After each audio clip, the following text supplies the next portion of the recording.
Christian parenting.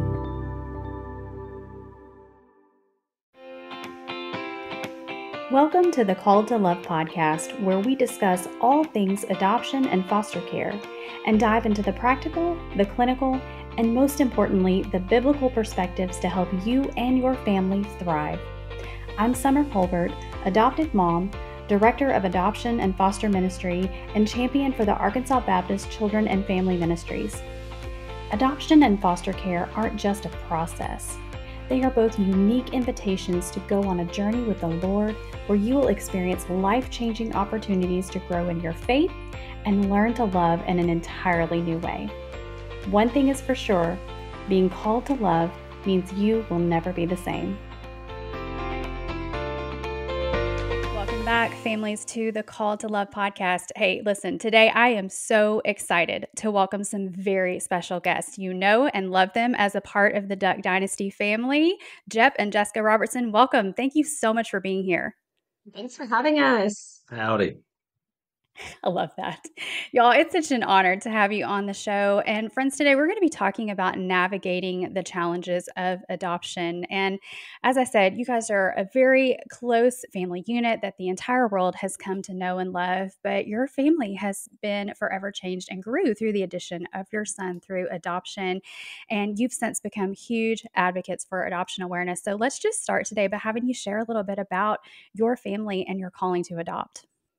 Well, it's funny, when me and Jess were dating, she said, I want to have 5 kids. And I was like, 5? That's a lot of kids. I mean, it's your body. I don't know. That seems rough for you. And she said, no. And so we had 4, which was great and awesome. And she said, I want to adopt. And I was like, look, we're way ahead in this game. We got 4 healthy kids. I was not so much for it, even though my family, my brother had adopted. And so I just was like, I don't know. I don't know why, but I was just kind of like, we're good. Then I went on a mission trip to the Dominican Republic. Our church had an orphanage there, and I was just blown away. I mean, these kids were so awesome. Those little boys, and they were young. And I remember thinking, like, I could take every one of these boys home with me, and it would be okay. I'd find a way to make it work. So I got back from that trip. I said, okay, God told me, He showed me, let's adopt. Yeah. I mean, we were really fortunate. We had 4 biological kids, and we were young when we were young. So I think too, his aversion at first is in the middle of filming Duck Dynasty, and we were super busy, right? And we had 4 kids, and we were homeschooling too on top of that, and so there was a lot of things going on. But when we had our 4th child when I was 28. So, by early 30s, I was like, felt still that calling, like, hey, I feel like we need another child, but I couldn't physically have any more. And so we have been obviously exposed to adoption through family members being adopted, through the church and the orphanages we've worked with and everything. So it kind of was just always on my heart a little bit, but I didn't go into it thinking we're going to adopt a child one day.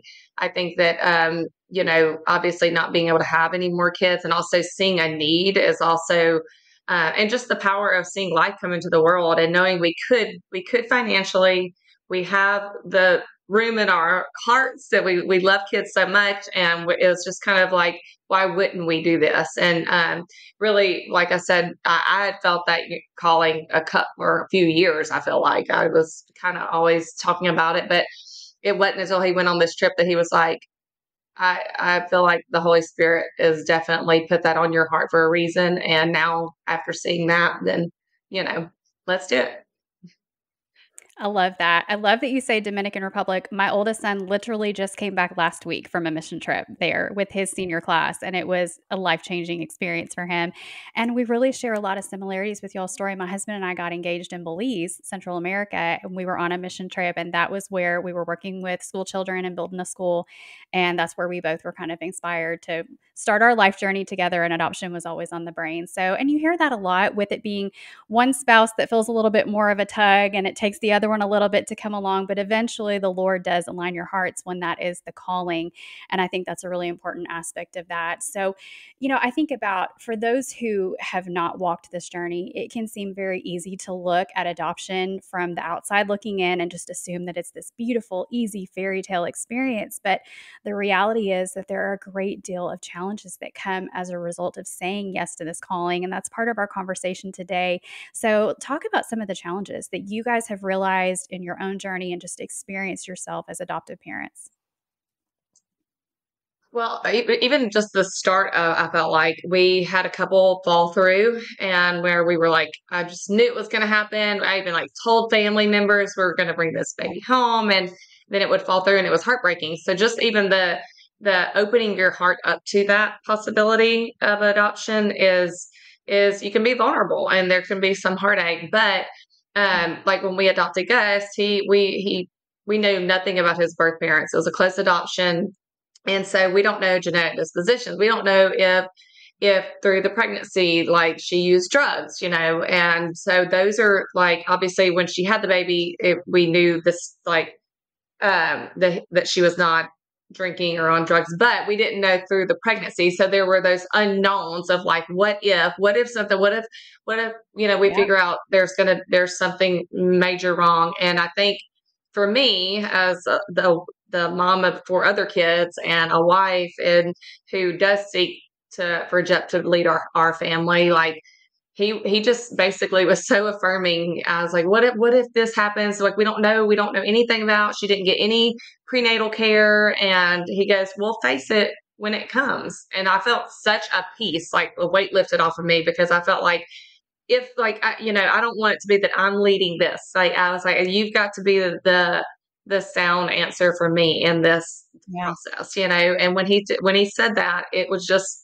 a weight lifted off. The same thing of like, we had worked with another birth mother, and then Gus kind of came into our life out of the blue, and I was sitting there and I was like rocking him, changing him. Like, what do I do? Do we like, I don't want to turn my back on another child, but a friend of mine, a dear friend, was like, you wouldn't be right here holding this baby if God did not want you to be in this room holding this baby. And it was such that moment. And Jep came to the hospital, and he walked in and goes, yep, we'll take him. Just like that. That's his exact words. Yep, we'll take him. I love it. And I was just like, it was such a relief to know, like, okay, I'm not, like I said, I look for Jep to be that, that cornerstone of like, you are leading our family, and I don't want to make these decisions. These are big decisions, because if there is trials, and there was trials, and there will be continually, through raising him, being a different race,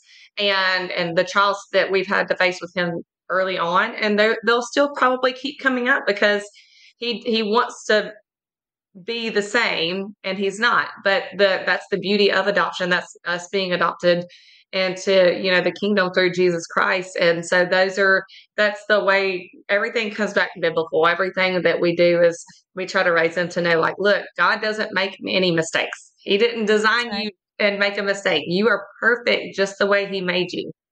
Well, it's funny. I think that the other thing I said is, I was like, well, he ain't the most handsome kid in the world, because I think his birth, his he had a face was kind of misshapen, and his head was. And I thought, well, it's okay. So we'll love him anyway. And then that all came back to farm. He was a big chubby baby, and he was perfect just the way he was. But yes, he's obviously super handsome. I'm sure you've seen pictures of him, and I have. He is full of spunk and lots of energy and big smiles. Yeah. I love that. Yeah, Jep, you and my husband could be friends, because y'all, I'm just like, I'm hearing stuff. Yep. I love it so much.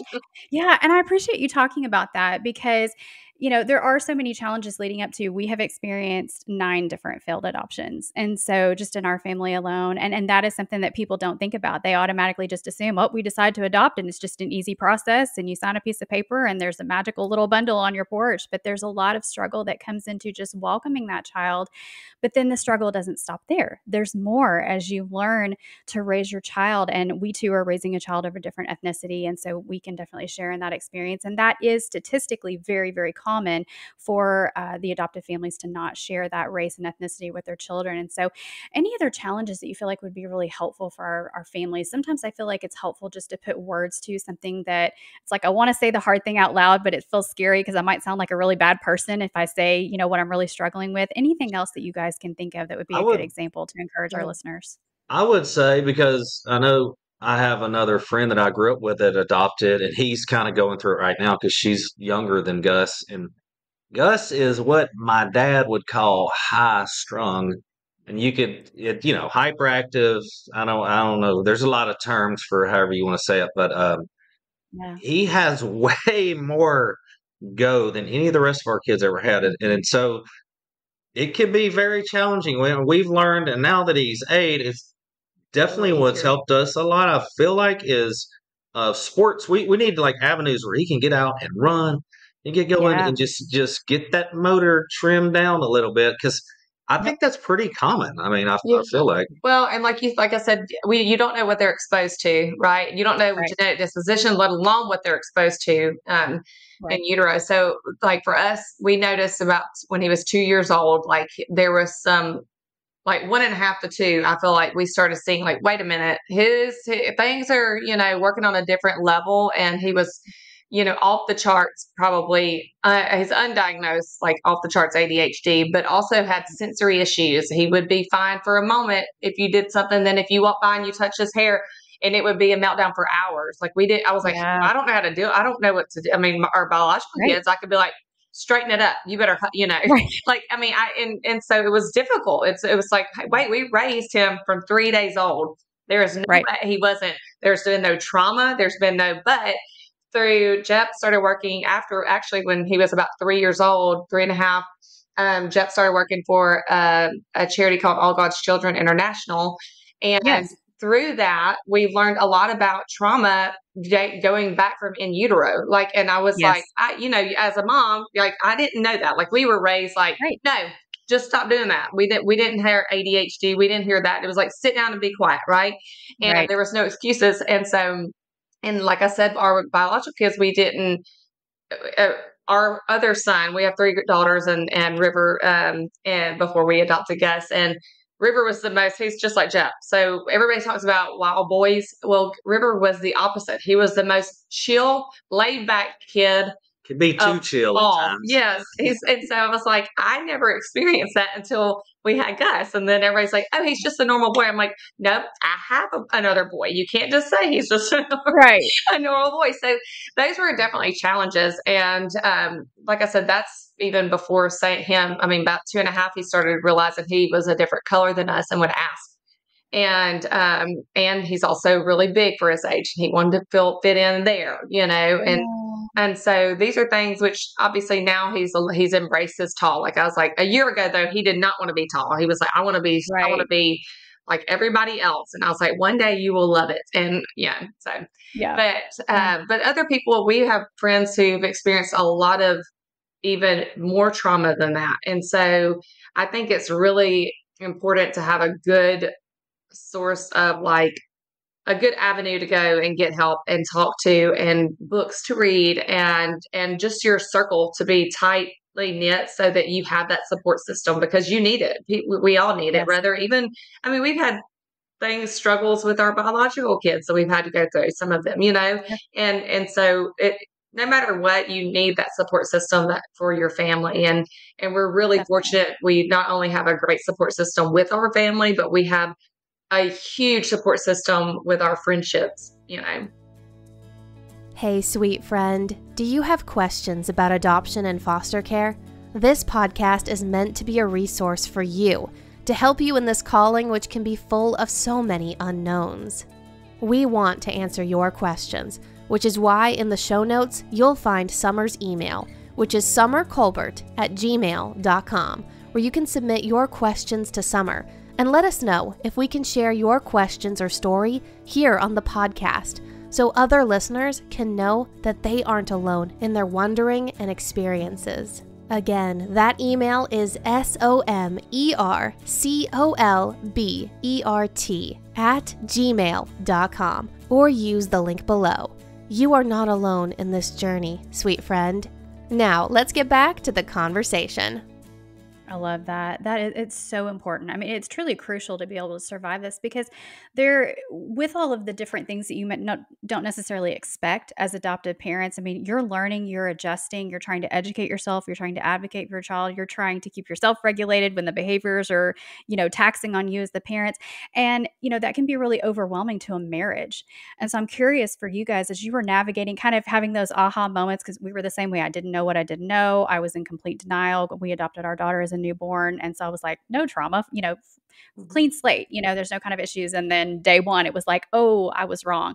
So there was a lot of stress that came just in family life and in our marriage with a child who screamed night and day for the first 3 years of her life. So I'm curious for you guys, when you were walking through those hard moments and even now still, how you work together as a couple to deal with these challenges and stay united.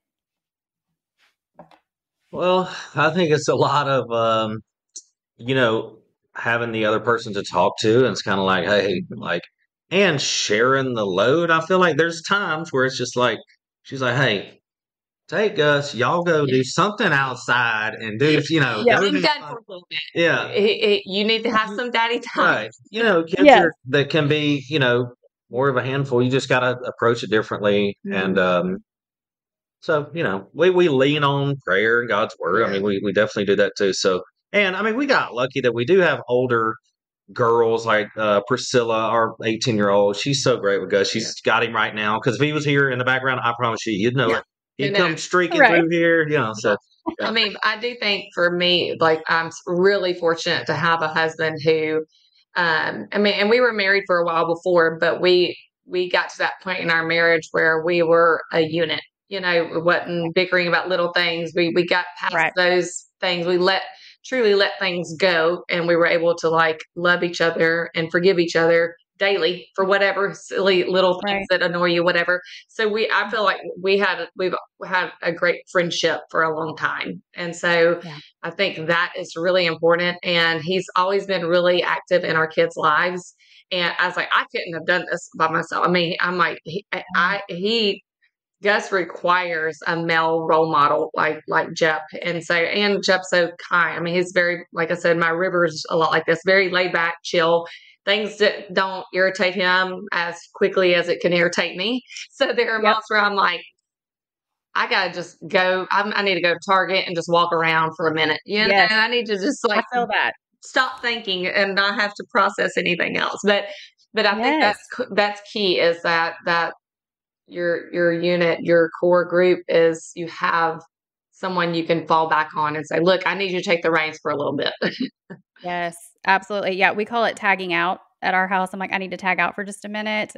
Or I can look, we've developed a language of just a communication style with us where I'm like, I'm overstimulated right now. I'm not going to be my best for her. So I need you to, fill in the blank, that kind of thing. And that has been a game changer for us too. So I love that you talk about that, and having that solid friendship between spouses. It is a game changer. And to your point, having an involved dad and husband, I mean, that absolutely, it's what our kids need most anyway. And so along those lines, Jep, let me ask you, because I hear this a lot working in adoption and foster ministry full time. One of the things that I hear often in this space is it can be a real silent struggle for dads, because you were talking about him being the spiritual leader, Jessica, and just how important that is. But they can carry the load, especially if you've got a temperament like Jep's. My husband's the exact same way. He lets things roll off his back. He doesn't necessarily show any type of stress, but it can build as you're carrying the weight of all the things. And Jessica, you and I are really similar. And so I can relate so much to you. I carry it, I feel it. I'm a little bit more expressive. I get overwhelmed a little bit easier and those types of things. And so he's seeing that and he's wanting to fix all the things.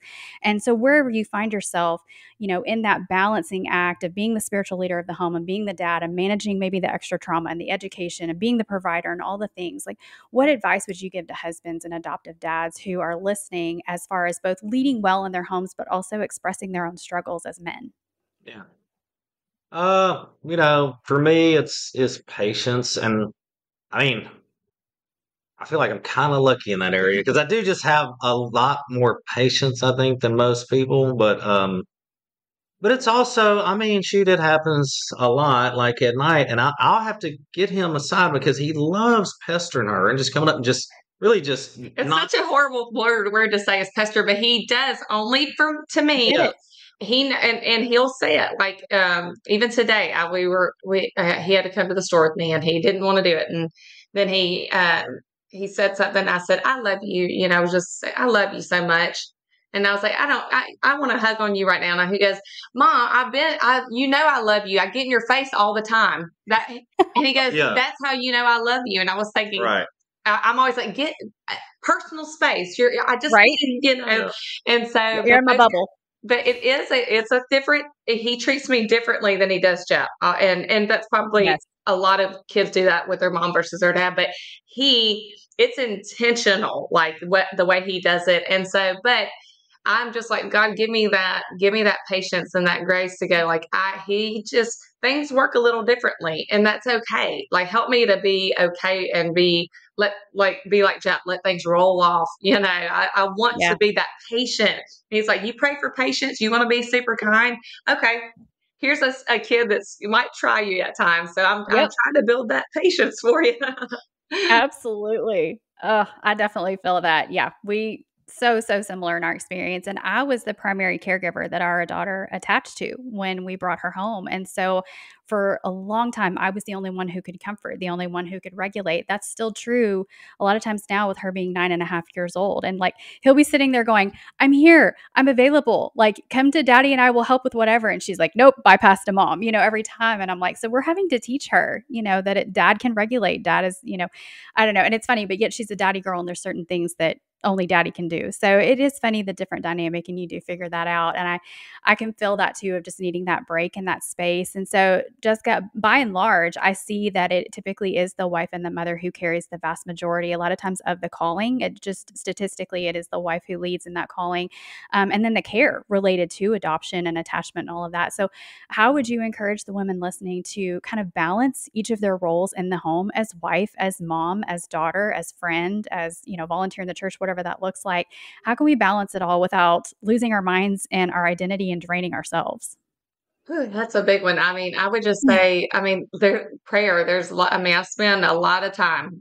When I'm working out, I'm praying. When I'm in the shower, I'm praying. When I'm driving down the road, it's that constant putting like listening to Christian music, doing things that are intentional, reading a Bible verse, doing, everything I can to offset that load of feeling overwhelmed or exhausted, or pushed or pulled. Sometimes I feel like I'm being pulled in too many different directions. I can't do it anymore. I can't do all this. You've got to give me a break for a minute, Yep. And so it's also just making sure, because a lot of times I'll take everything on because I don't want to burden anybody else. So, but it's also is like, just being honest, say, look, I can't do this. I need you to take this task. I need you to do this, And so it's just really being honest about that communication with him, with the other kids, what I need them to do, with Gus, what I need him to do.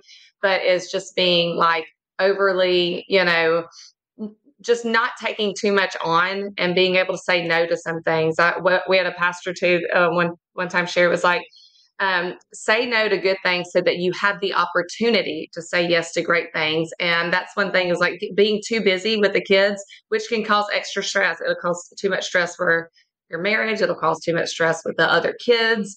And so it's like being able to take on what you can, but also put off what you don't have to put on right now.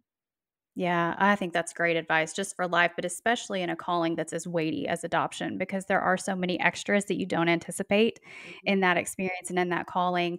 And you'd referred to this a little bit ago, Jessica, and I want to come back to it a little bit, because I think with adoption, there is fear associated. Because I think just the enemy hates the idea of it. And so he's going to try to strike fear in our hearts so that we don't act.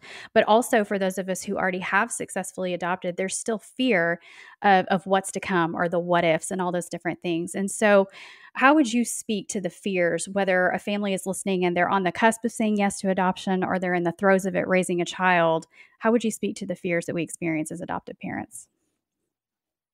I feel like I'm gonna have to share the scripture, because I always go, there's always the fear of unknown. And yes, even with Gussie, there's still fears of like, is he gonna one day not grow up and not think of us as his mom and dad? Is he gonna, obviously we want to be able to show him who his birth parents are at some point, if that's what he wants to do. But But I would say that people that are wondering, like, is adoption, where did it come from? Why should I do this? But this scripture, and it was such a key part of my life. Now, especially, but it's Ephesians 1:4 and 5. It says, even as he chose us in him before the foundation of the world, that we should be holy and blameless before him. In love, he predestined us for adoption to himself as sons through Jesus Christ, according to the purpose of his will. And it's really, how do I get through things? And what do I do with the fear? I mean, the word of God, it's the only thing that's going to make you feel whole, and to learn who Jesus was and who we are as sons and daughters of the Almighty through Jesus. And it's just it affirms adoption from the biblical standpoint all the way to us being here today with our guests.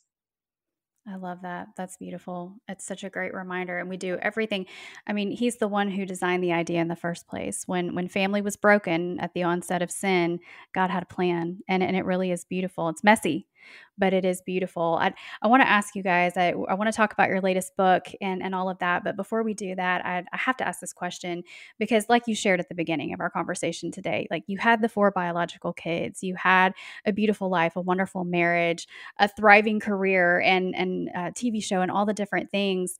And then adoption came in and changed everything. But my question specifically is how? How has adoption changed you and how has it changed the kids in your home? I mean, I would say what you just read is the biggest thing is like, you read these verses in the Bible about adoption and you just learn about grace and how we don't deserve anything like God, Freely given. freely given his love to us when we do not deserve it at all. Like it really all makes sense once you adopt a child. You're like, oh my gosh, I see all those things now. It really makes it real. So it's like the coolest thing ever. Well, and like going into it, it's like you think you're going to bless somebody. You're good, oh, we want to do this because God put it on our hearts and it's going to be a good thing. We're going to provide a loving family and home for a child that is in need. But more than anything, I feel like we've been blessed by Gus so much and we've grown so much. And I think that through those trials, through those hard times, you're either going to run to the cross or you're going to run away. And, we ran to the cross like, Lord, what do we do? Help us to know, how do we get through these hard times, and there were tough times where we didn't know what to do. And there was like those sensory things that were going on that he couldn't relate to us. It just would be uncontrollable and unconsolable. And it was hard to see even our biological kids who were so excited to have him in our life to, the trials of toddlerhood where they didn't know. And it was taking so much of our time and our energy. And, there was moments I'm sure they were like, I'm never going to adopt because it's too hard, but we've come through those things and I know that we're stronger and, they can see how like every 6 months, I always say every 6 months we see a little growth and improvement, right? He's still young, even though he looks like he's 12 or 13, he's 8 in his brain. And so, and he's really smart, but like we see these little things and I know God's helping us to be the best parents we can be for him, as well as all the siblings. They play an intricate role in his life and are very much involved in his life. I love that. And as you said earlier, God doesn't make mistakes and he's planned your family beautifully and every family that's represented in this listenership who has adopted or is walking that process. So I so appreciate y'all sharing that. I want to talk about Dear Valor. It is the sweetest book and I want our listeners to know about it. So share with us a little bit about that. Yeah. So here is Dear Valor. We are just so glad to be a part of the Braid Book family. So we met Braid Books about a year before we wrote this book, and we wanted to work with them immediately because of what they do. Every book they write is just so sweet. The stories are great. They're intentional. They give a life lesson. It's always biblical, traditional values. And then there's these characters that you can grow with through the Freedom Island series. And so Valor, is adopted. He's a tiger and adopted by lion parents, Fiona and Arthur. And so we basically got to implement some of the things that we've dealt with Gus, being young and being different, obviously knowing he's different. He looks different. And through this book, his buddies start asking him, like, why are you different? You don't look like your parents. And then he's like, whoa, wait a minute, I don't. And so he is obviously introduced for the first time that he's adopted and he has different birth parents. And so it's really just such a sweet story of unconditional love from a family. Obviously, he wants to reach out and find out who his birth parents are. And I'm not going to spoil the end of the book for people, so you have to get the book to see how the book ends, but it's really sweet, and it's just an affirming love of a mother and father to their child, no matter how they come into the family. And so I love everything Brave does. And the back of the books, there's interactive activities you can do with your kids. So we did a podcast, it's kind of funny, about the book. And my uncle saw, look, he was like, yeah, the book's great. Them games in the back, that was fun. Like a 75-year-old man was like, that's the funnest games ever. Yeah, classic Uncle Si, yes. Yes. Yeah. But yeah, this book, along with all their other Freedom Island series books, there's tons of amazing authors that have joined the Brave Book family, but you can go to bravebooks.com and get Dear Valor along with all their amazing other books. They come out with a book every month. And each one is different, but has such a sweet sounding life lesson that's, like I said, it's all rooted in biblical values. Love that. That's so fun. And I love that it's something that it's a connecting activity to be done between family members. So whether it's crazy Uncle Si or whether it's a grandparent or whether it's you as the adoptive parents sitting alongside your kids and just kind of helping them process in a way that's beautifully illustrated, it's beautifully written, and it is just such a sweet resource. So I echo that. Guys, we're going to have the link in today's show notes if you want to go over and get a copy of Dear Valor. I highly encourage you to do that. Guys, thank you so much for being here. I want to ask you one last question before we close out our interview today, and that is for our listeners today who are prayerfully considering adoption. What do they need to know? What advice would you give them? Know that it's awesome, and it can be hard for sure, but you will not regret it.